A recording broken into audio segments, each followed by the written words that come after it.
I'm really glad that all of you are here for our guest today, Ronald White.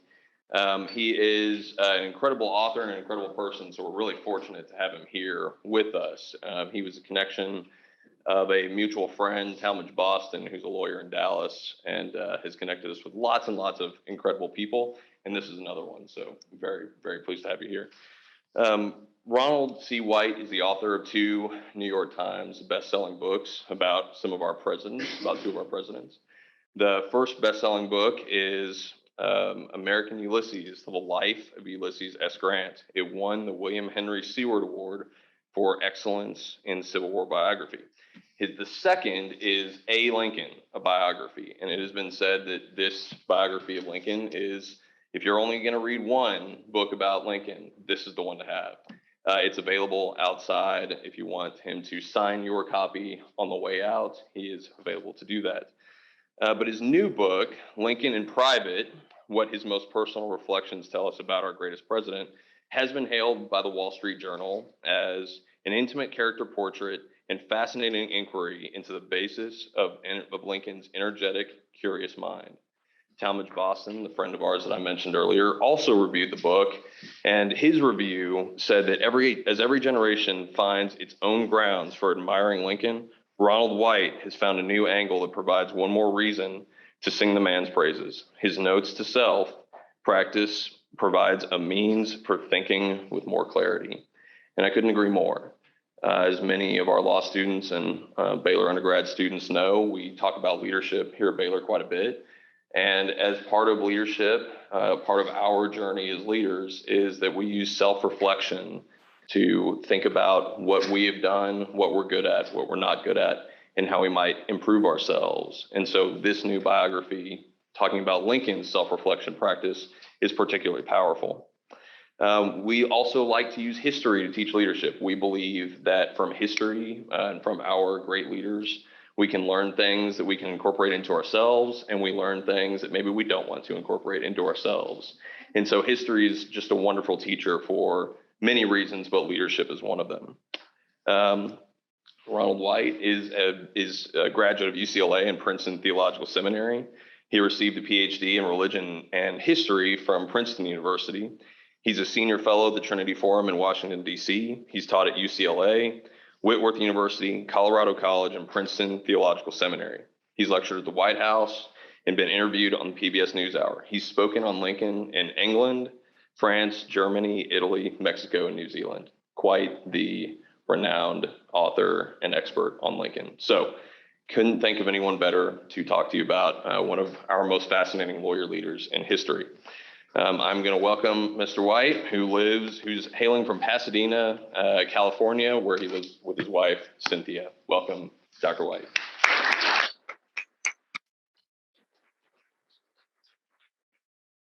Thanks, Dean Rispoli. I'm going to pronounce it correctly.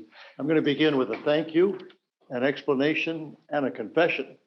My thank you is to all of you who have come, students, members of the community, as the airlines say, you have many options on this afternoon. My explanation was that this address was to be given in September, and COVID came. So I could have Zoomed to Baylor, but I said, I want to come in person to Baylor. I want to be here to meet you and to experience this. But now I have to give you my confession. I am a great Gonzaga fan. So before you evict me from the classroom, I have to say also, I'm a fan of Scott Drew and Baylor.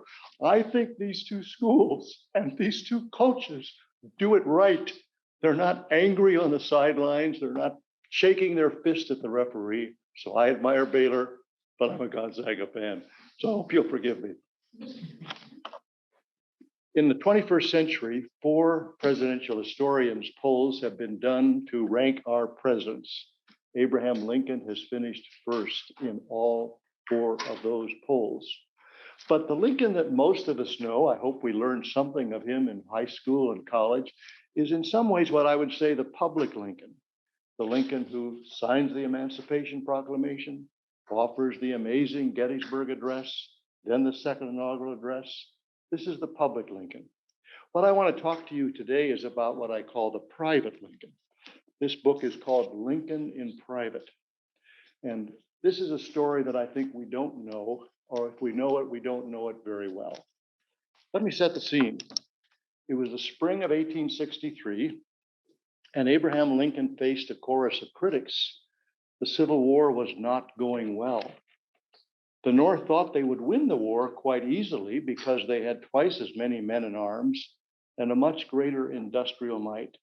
But now the war ground on. And by 1863, it was being called Mr. Lincoln's War, a derogatory term about him. And in 1864, he thought he would surely be defeated for re-election. In the North, there was a movement called Peace Democrats that put on protests across the nation, criticizing Lincoln, that he'd become a tyrant, a despot, and this war needed to end. And the Peace Democrats, we always have this kind of idealized vision of the past. They wanted to return the nation to what they said, quote unquote, was as it was with slavery, as it was. So in Albany, New York, they had a big protest meeting and they sent 10 resolves to Lincoln. Lincoln had a habit of receiving these protests, these resolves, these denunciations, and then he would respond to them. And what he said was a public letter. He'd write a letter, he'd send it to a newspaper, and it'd be published by many different newspapers across the nation. So one afternoon, as he was working in his office, a young Iowa congressman, James Wilson, entered the office. And he saw Lincoln writing at his desk, and he said, "Oh my goodness, this is amazing that you can sit down and write from scratch one of your rather eloquent letters." And Lincoln said, "Oh no, it's all in there." And he pointed to an open desk drawer. He said, "It's all in there. It's in unconnected notes. I keep these notes. I don't want these notes to escape me." But these notes have escaped us. Because Lincoln wrote these notes, he never dated them, he never titled them, he never signed them. He never thought you and I'd be talking about them at Baylor on March 16, 2022. I got interested in these notes. I'd used a few of them. Historians, biographies have used a few of them. So I went to the fairly new Lincoln Papers project in Springfield, Illinois. And I said, "Well, how many of these notes are there?" They said 111. 111 of these notes have survived. I think he wrote hundreds more. People in the 19th century burned their papers. When Mary Lincoln was getting ready to accompany her husband from Springfield to Washington to become president, she went out in the back alley, and in what she called her burn pile, she burned almost everything. Husbands and wives did not want people reading their correspondence between each other, so people burned their personal papers. Lincoln may have burned some of his papers. We don't know. 111 have survived. And the distinctive part of this book, one of, I hope, distinctive parts, is that all 111 are printed as the appendix. So in your own personal journey, you can read Lincoln's notes. Sometimes they're called fragments because Lincoln would be writing along and a child entered the room or a congressman entered the room and he stops in the middle of a word, in the middle of a sentence. You've had that experience. Some interruption comes and you stop your sentence. So some of them don't even complete the sentence. They're fragments. In this book, I wanted to lift up 12 fragments in 10 chapters to show aspects of Lincoln that we probably never would have imagined or understood. For example, in 1855, Lincoln ran for Congress as a senator. Up until the 20th century, senators were elected by state legislatures. He was ahead on the first 7 ballots. He was running against the Kansas-Nebraska Act passed in 1854, which would have allowed the extension of slavery west into the territories of Nebraska and Kansas, which are much larger than they are today. He led on the first 7 ballots, but then he believed he could not win, even though his backers wanted him to stay in. What he worried about was another Republican was going to take his place and win, but he was for the Kansas-Nebraska Act. So Lincoln did something we probably wouldn't do today. He cast his vote for a Democrat who was going to stop the extension of slavery. Well, publicly, Lincoln was quite magnanimous afterwards. I'm okay, it'll be all right. His greatest goal in life was to become a United States senator. He never thought of becoming United States president. But in a note privately, this is what he wrote. Behind the Kansas-Nebraska Act was the Illinois Senator Stephen Douglas. This is one note we can answer with a specific date. Usually we just put a question mark. 22 years ago, Stephen Douglas and I first became acquainted. We were both young then. He a trifle younger than I. Even then, we were both ambitious. Lincoln is very willing to admit his ambition. We were both ambitious, I perhaps quite as much as he. With me, the race of ambition has been a failure, a flat failure. Let me say that again. He would never have said this in public. He was not the person who would express his feelings. With me, the race of ambition has been a failure, a flat failure. With him, it has been one of splendid success. In less than 4 years, he'll be president of the United States. I think one of the great tasks for all of us is we all fail, but the question is, how do we deal with those failures? Do we learn from those failures? So Lincoln writes this note, says, these notes have I don't want them to escape me. So what he did was he scribbled his thoughts out on all of these 111 notes, sort of, I think, teasing out what did he think about the birth of the new Republican Party. Many of the notes are, what did he think about slavery? A wonderful note is the first one in the book. He takes his family on a family vacation and they go to Niagara Falls. The United States in the 19th century had a real inferiority complex in terms of its culture compared to Europe and England. But what we had was natural wonders. Now, not Yellowstone yet, or Glacier, or Yosemite. We had Niagara Falls. So everybody wanted to go to Niagara Falls, and he gets there and he's just amazed by Niagara Falls. So he writes this incredible note about Niagara Falls. It's just beautiful. I just love this particular note.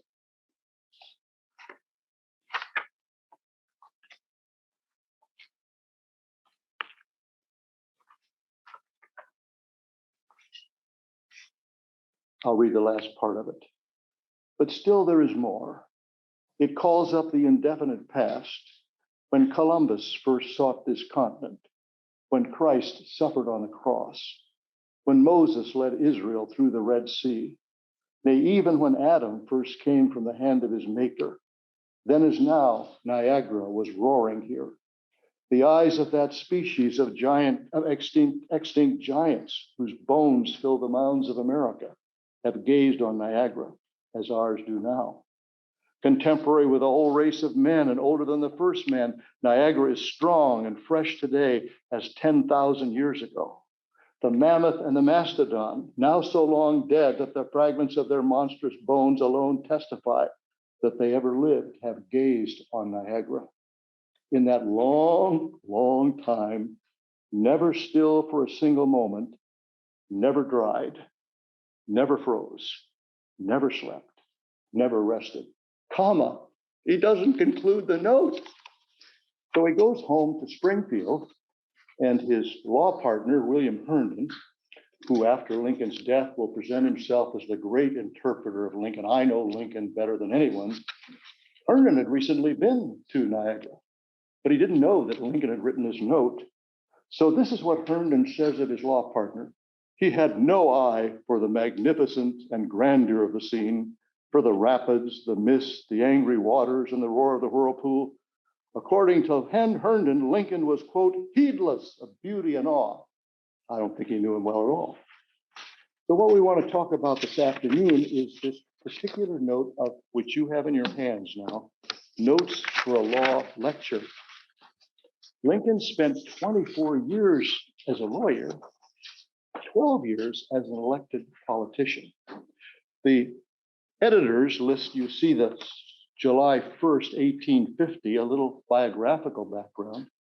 Lincoln, born in 1809 in Kentucky, moved with his family to southern Indiana and then to Illinois, serves 4 terms in the Illinois legislature and 1 term in Congress. But in that term in Congress, he did something quite courageous as a first-term congressman. He challenged the president, James K. Polk, on the beginning of the war with Mexico. And he said, you sit where George Washington sits, and I expect you to be truthful. Be truthful. Mexico did not start this war. We started this war. Show me the spot where the Mexicans invaded America, because you cannot. Well, that's not a popular thing to do. And so Lincoln goes home. He's literally challenging the president of the United States, and his constituents, in a sense, say to him, thank you very much, Mr. Lincoln. We're not going to elect you again.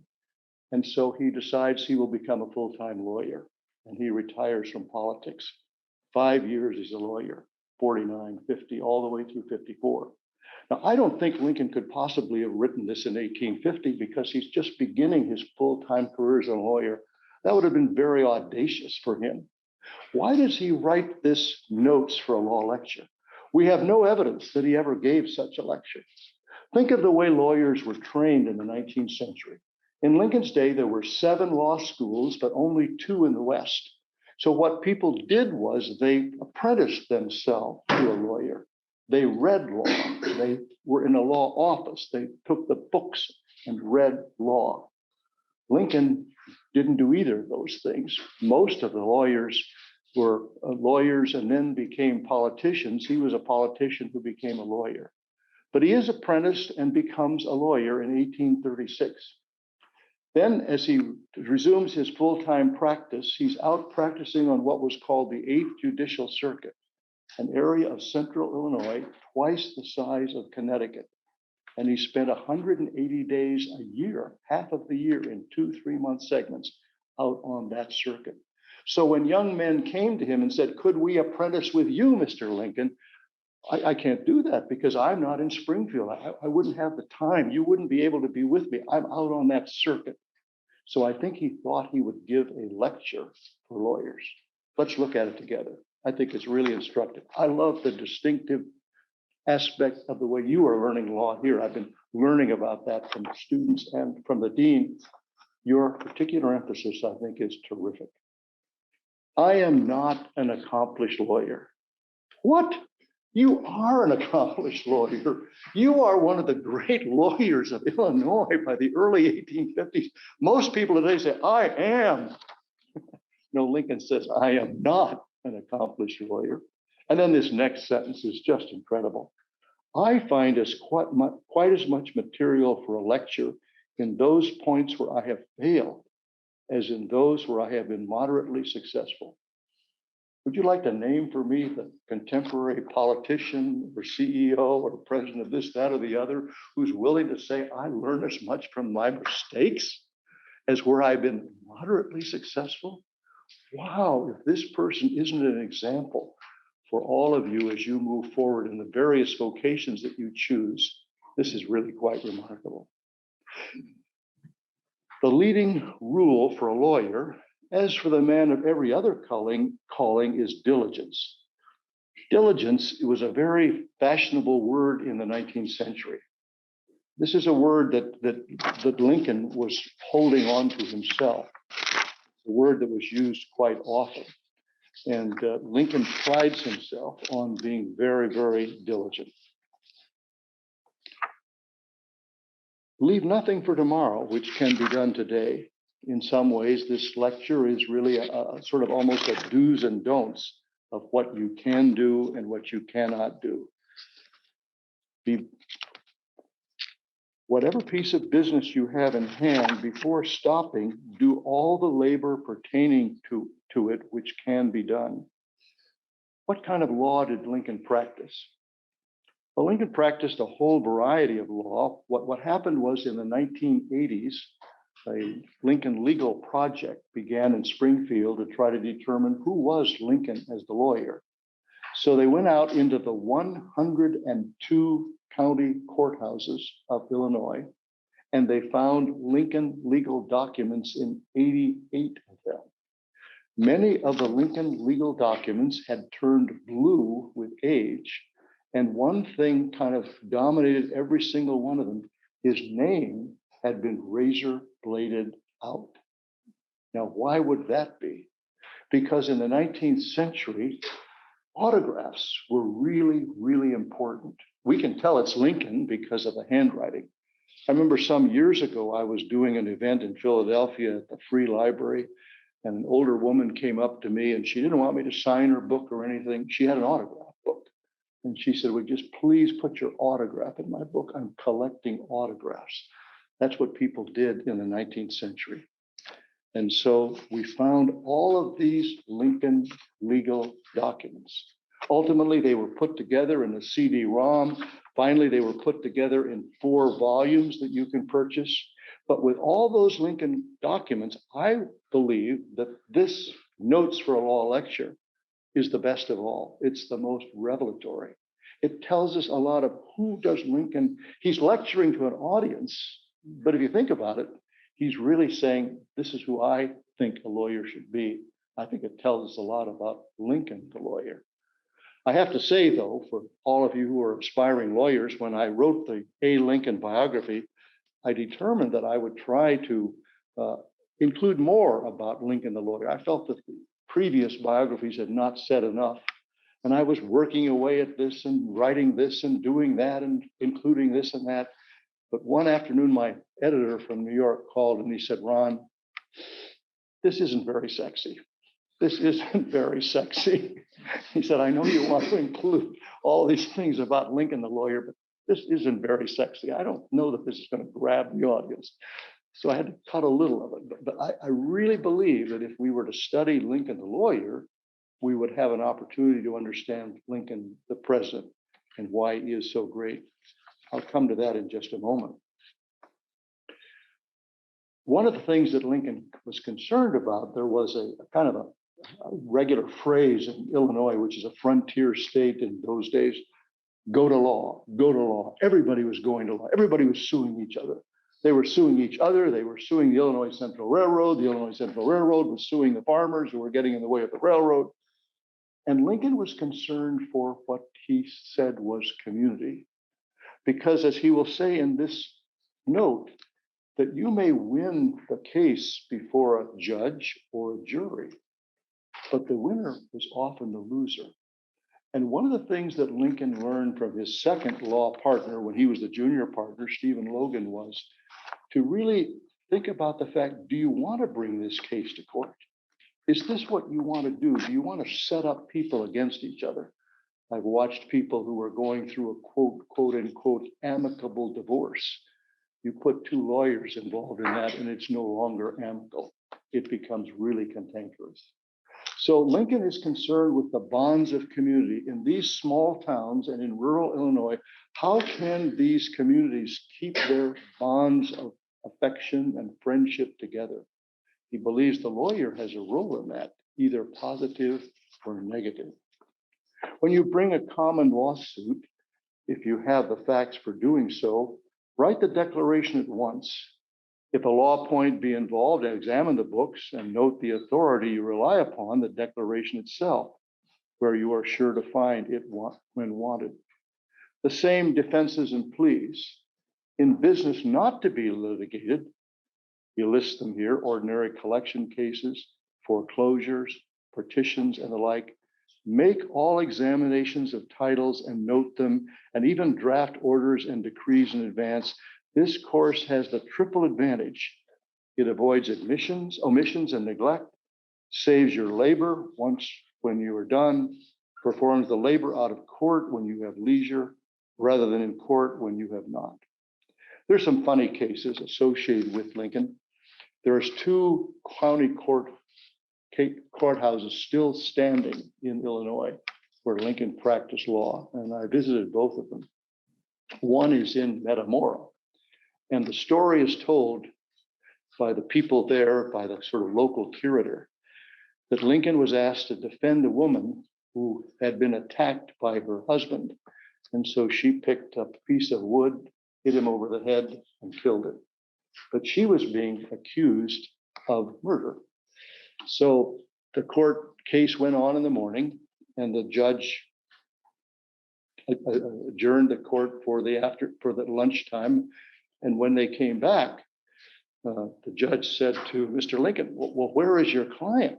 Where is she?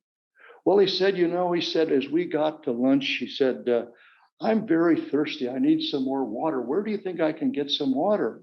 He said, I replied, Tennessee. Tennessee, got to think about that. So the judge dismissed the case. She really acted in self-defense. If business not to be litigated, ordinary collection cases, foreclosures, petitions, and the like, make all examinations of titles and note them, and even draft orders and decrees in advance. The course has a triple advantage. It avoids omissions. Extemporaneous speaking should be practiced and cultivated. I don't know if that's part of what you do here in your law curriculum at Baylor. But Lincoln, when he practiced law in 1836, he moved from the tiny village of New Salem to Springfield, and he joined the Young Men's Lyceum in 1837. He believed that he needed to practice the ability to speak. I didn't say in our biography of Lincoln, Lincoln had only 1 year of public education. In those days, boys were only permitted education in January and February when it was too cold to work with their fathers on the farm. So Lincoln, in 5 or maybe 6 years, had education in January and February 5 times, maybe 6. He had 1 year of public education, formal education.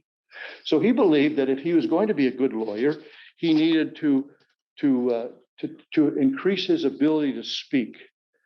And he joined what was called the Young Men's Lyceum. It was offered in Springfield, and in 1838, he gave his first public speech. It's quite an amazing one. It's been brought into relevance today with the kind of tumult that we're experiencing in our own society. In this speech, Lincoln is concerned, the title of it is The Perpetuation of Our Political Institutions. He was concerned about the violence that was going on throughout our society. Not far away in Alton, Illinois, Elijah Lovejoy, a Presbyterian minister, was publishing an anti-slavery newspaper. And one evening, a mob gathered in front of that newspaper office and killed him in the streets. And so Lincoln was terribly concerned about this. And he writes this lecture, The Perpetuation of Our Political Institutions. And he said the problem in our society is what he called mobocracy, violence. And then he asked this question. This is 29-year-old Abraham Lincoln. After evoking the nation's founders, which he used as a great example, he turned from the past to the present, and he asked the section, where will the threat come within our society? And he answers, this threat will not come from outside. Some transatlantic giant must spring up amongst us in words that would be remembered years after he spoke them. If destruction be our lot, we must ourselves be its author and finisher. As a nation of free men, we must live through all time or die by suicide. The whole question of the meaning and perpetuation of our democracy, Lincoln's haunting words, as a nation of free men and women, we would say, we must live through all time or die by suicide. Just remarkable. So Lincoln goes on in these notes for a law lecture, extemporaneous speaking should be practiced and cultivated. Sometimes I think we think extemporaneous speaking is the ability to just sort of get up there and talk off the top of your head. No, for Lincoln, extemporaneous speaking was to be well prepared, then to offer remarks. And he was really good at it. And this is how he gained advantage over other lawyers, over others who fought in the Black Hawk War, how he rose by his great gift of public speaking. However, it is the lawyer's avenue to the public. However able and faithful he may be in other respects, people are slow to bring business to him if he cannot speak. I'd love to find out how you're learning your public speaking, extemporaneous speaking as you're in the courtroom. Discourage litigation. Persuade your neighbors to compromise whenever you can. Point out to them how the nominal winner is often the real loser in fees, expenses, and waste of time. And then again, this next sentence to me is gold. As a peacemaker, the lawyer has a surprising opportunity of being a good man. Lincoln thought of himself as a good president. He checked books out of the Library of Congress. He became commander in chief, a position in the Constitution that's not really very well defined. And he really led our nation through this incredible Civil War, 750,000 people dead in a nation of barely over 30 million. But he was looking forward to a second term because he believed he was a better peacemaker than he was a war maker. As a peacemaker, the lawyer has a surprising opportunity of being a good man. There will still be business enough. Never stir up litigation. A worse man can scarcely be found than one who does this. Who could be more nearly a fiend than he who habitually overhauls the register in deeds in search of a defects in title, whereon to stir up strife and put money in his pocket? A moral tone ought to be infused into the profession, which should drive such men out of it. I sense that what you are about here is a moral tone or a moral sense of yourself and a sense of integrity as you proceed to become a practicing lawyer. The matter of fees is important, far beyond the mere question of bread and butter involved. Properly attended to, fuller justice is done to both lawyer and client. An exorbitant fee should never be claimed. As a general rule, never take your whole fee in advance, nor any more than a small retainer. When fully paid beforehand, you are more than a common mortal if you feel the same interest in the case as if something was still in prospect for you as well as for your client. Lincoln has a remarkable understanding of human nature, himself and others. And when you lack interest in the case, the job will very likely lack skill and diligence in the performance. Someone said to me, actually, this should be given out in the first year of students in law school. Never sell a fee note, at least not before the consideration service is performed. It leads to negligence and dishonesty. Negligence by losing interest in the case, and dishonesty in refusing to refund when you have allowed the consideration to fail. And then Lincoln concludes with the problem. He often writes these notes to himself, notes about slavery, notes about the birth of the Republican Party, notes about the place of religion in the Civil War, with a problem. And this is the problem as he sees it. There is a vague popular belief that lawyers are necessarily dishonest. I say vague because when we consider to what extent confidence and honors are reposed in and conferred upon lawyers by the people, it appears improbable that their impression of dishonesty is very distinct and vivid. Yet the impression is common. You can see how Lincoln has got a great care for the profession of law, the meaning of being a lawyer. Almost universal. Let no young person choosing the law for a calling for a moment yield to the popular belief, resolve to be honest at all events. And if in your own judgment you cannot be an honest lawyer, resolve to be honest without being a lawyer. Choose some other occupation rather than one in choosing of which you do in advance consent to be a knave. Well, I think this is the most remarkable treatise on what it means to be a lawyer. It's very revelatory about who is Abraham Lincoln. I'm so deeply impressed by the notes that he wrote to himself. I've had a lot of fun speaking to high school students, 11th graders who study American history from Massachusetts to Hawaii. And I often will share these notes, fragments with them, and I'll ask them the question, how long do you think it took Lincoln to write these notes? And they'll answer, 2 minutes, 4 minutes, 6 minutes. And I'll say in response, how about an hour or 2 or 3? And in one school in Pasadena where I live, the faculty was applauding in the background when I said that. Lincoln takes the time in this 24/7 news cycle, in all the busyness of your life, it's hard to take time to not always be connected to this, to have the time to think, to contemplate. This is the mark of a good citizen. It's the mark of a good lawyer. It's the mark of what it means to be an American. And Lincoln's notes to himself, I think, reveal a private Lincoln behind a public Lincoln. We all know the public Lincoln, but I think the private Lincoln is the one that I wish to make available to people, that we can understand the greatness of this person because we see the interior kind of moral character being formed. He doesn't write any notes about his wife. He doesn't write any notes about his children. Maybe he did, maybe he burned them. These notes are all about the great issues of his day that he's dealing with. And yes, he's a 19th century person. He can't help us with climate change. He can't advise what we should be doing in Ukraine. And yet somehow I believe that the values that he evokes are values that are still very present today.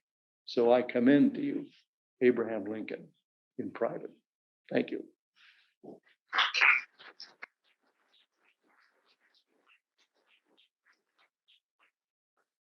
So as I go around and collect questions, I have one for you. We tend to remember historical political adversaries as being kind to each other and having civil discourse over issues. Did you find that to be true while you were researching Lincoln? And what are some examples if not? If I understand the question is, how do we have a civil discourse when we're talking about issues with which we disagree? Is that Yes, the burden of the question? And then, we tend to look back at history and say, well, our founding fathers are much more civil in their conversations about issues with which they disagree. Mm-hmm. Did you find that to be true when looking back and reading through Lincoln's notes and doing other research? Well, Lincoln's on a journey. As a young man, his satire could hurt. His humor could bite. One day he was at his law office in Springfield, and he heard that a man was speaking across the street denouncing the Whig Party, which is the predecessor of the Republican Party. And so Lincoln rushed across the street to defend the Whig Party and its principles.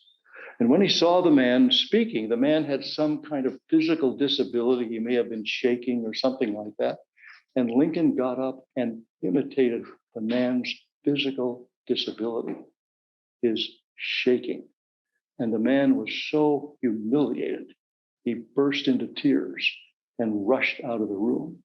This was the young Lincoln. So like all of us, I hope, we grow, and Lincoln grew to be this incredibly magnanimous person. So at the end of his, in his first inaugural address, he had defeated Stephen Douglas and had won really the Lincoln-Douglas debates. The problem was gerrymandering had actually operated in 1858. Lincoln won the popular vote, but the vote wasn't popular. It was by certain districts and precincts, and so Douglas won. But at Lincoln's first inaugural address, as often awkward, 6 feet 4 inches tall, he'd be 6 feet 10 inches tall today to be a good basketball player. People were much smaller in the 19th century. He was fumbling with his glasses and his tall top hat, and Steve stepped forward and said, may I, and took it from him. Because they had a deep respect for each other. Lincoln said in those Lincoln-Douglas debates, Mr. Douglas is every bit the patriot that I am. He loves America as I do. Could we get to that place where we would say, we all love our country, we just have different ideas about this, that, or the other? I think the problem today is we're sort of saying, oh, the other side doesn't love, they're not the real Americans. So Lincoln is a great example of respect for those with whom he differed, not as a young person, but as he grows in age and maturity. Yes? It's easy to idolize heroes and put them on a pedestal. What were some personal struggles Lincoln had that he overcame? What were some personal struggles that Lincoln had that he overcame? Lincoln struggled with depression, what was called in the 19th century melancholy. I learned a lot about this in two different presentations. I had two different psychiatrists come up to me and talk to me about depression and how people deal with depression. He said, some people deal with depression by saying, poor me, which is very understandable. Other people deal with depression by trying to understand who they are, who other people are. I was talking with someone last night in Dallas, and he was saying to me that his wife struggles very much with depression, but part of her depression is she is so sensitive to the problems of everybody around her that she sort of takes these problems into herself. So in a certain sense, Lincoln's melancholy or depression wasn't necessarily a negative. It allowed him to be, I think, ultimately more sensitive to the people around him. But it was an issue for him, how to deal with his mental composure. You stated that Lincoln would have looked forward to being a peacetime president. Would we regard him with similar respect or admiration if he had been a peacetime president? Oh, that's a good question. Would we regard Lincoln with the same regard if he's a two-term president? Well, obviously, we look, don't we, at someone who's been assassinated, whether it's Lincoln, John F. Kennedy, Martin Luther King, Bobby Kennedy. We see the mirror through there. Kind of a corollary of the question is, could Lincoln have been successful in leading the nation forward during Reconstruction? It would have been very difficult. He had won a decisive election in 1864. I think he had both the strength and the compassion.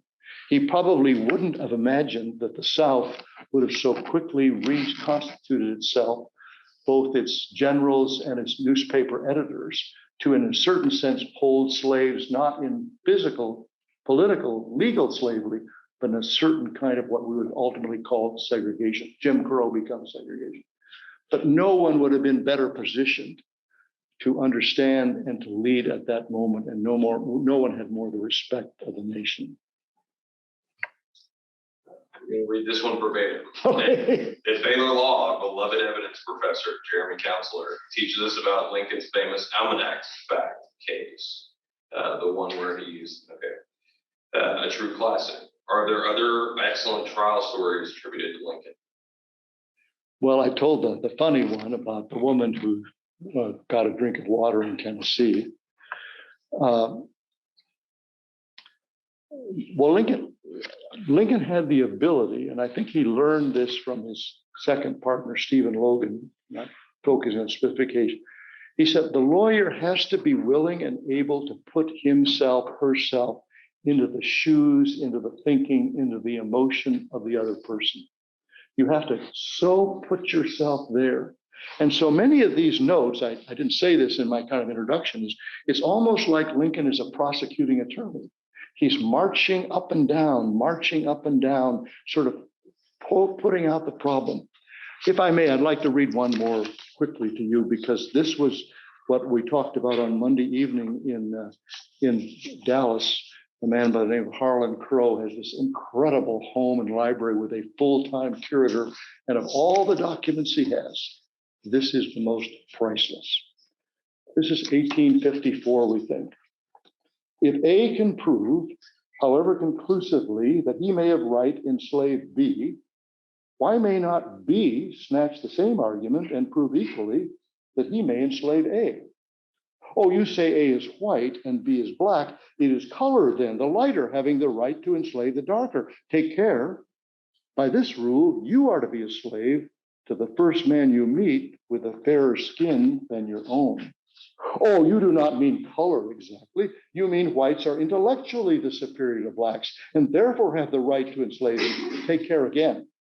By this rule, you are to be a slave to the first man you meet with an intellect superior to your own.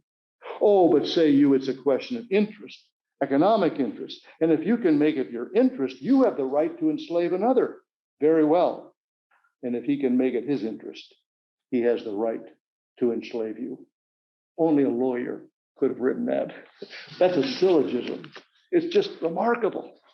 He just nailed. He doesn't use this in a speech, but this is his way of thinking through the dilemma of slavery. Yes? We have a divided society. What do you think you would tell us today? How do we avoid death by suicide? It's a closer related one. Mm-hmm. What was political discourse more polite in that time? I know that you covered those. Yeah, no, that's a very, very good question. mean, political discourse was fiery, it was animated, it was energetic. But I do believe there was two things. There was more respect for each side. And in those years, every major city had both a Republican and a Democratic newspaper. So in Chicago, you had the Chicago Tribune, which is the Republican newspaper, and you had the Chicago Times, which was the Democratic newspaper. When Lincoln returns from his one term in Congress, he says to William Herndon, his law partner, well, I want to order the 2 anti-slavery newspapers. Herndon says, you should order, I will, I'd like to order 2 anti-slavery newspapers on national subscription. And then Lincoln says, but I also would like to order 2 newspapers from the South, one from Richmond and one from Charleston. And Herndon says, why in the world would you do that? Because Lincoln says we need both sides at the table. Both sides at the table. Do we have both sides at the table? Do we read the Wall Street Journal and the New York Times?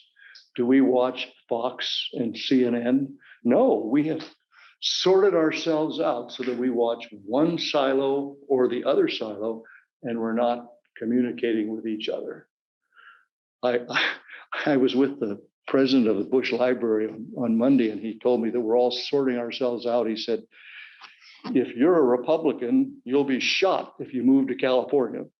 And if you're a Democrat, you'll be shot if you move to Texas. Well, that might be a little extreme, but we are sort of sorting ourselves out. We're living in different places. We associate with different people. I find, and I'm not proud of this at all, that people that I knew 20, 30 years ago, it's hard to sometimes even have a conversation because we're in such different places. So I do think Lincoln can be an example here. It begins with respect. It begins by saying we all love our country. We just have different ideas about how to make that go forward. I think we're in a very perilous moment, and we've got to move beyond it, where we're more respectful of each other. And you all have the chance to be that generation. Yeah. What was the most impactful thing, going back to our theme of reflection here, what was the most impactful thing you learned about yourself through researching? Whew. Well, I get up at 3 o'clock in the morning. I have a little thing by my bedside. That's right here. I carry this around with me, and I always am taking notes. Today, I took notes at breakfast when I had breakfast with a friend in Dallas, trying to write things down, trying to take the time to think and to contemplate. It's very, very hard to do. I struggle so much not to look at my email or text messages in the morning when I'm writing. They just interrupt your train of thought. They can wait. I know we have to answer it 2 minutes after you get one, but you could actually wait till 3 in the afternoon or 4 in the afternoon, because the whole life of the mind is so important. I think what is underneath all of these things is intellectual curiosity. Intellectual curiosity. You will receive a degree from Baylor University, and you will be proud of that. But I hope you will become an intellectually curious person. So when you're 30 or 40 or 50 or 60, you will still be curious to learn and to grow as an individual and in the practice of law or whatever the vocation is you choose. Yeah. Thank you very much. That's a perfect way to end this. So let's thank Dr. White. Thank you. Thank you.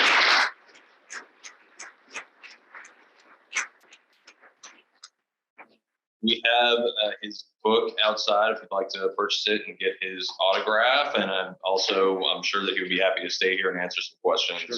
If you haven't. Thank you all so much for coming. This was incredible. Always love learning more about Lincoln and leadership. So thank you very much.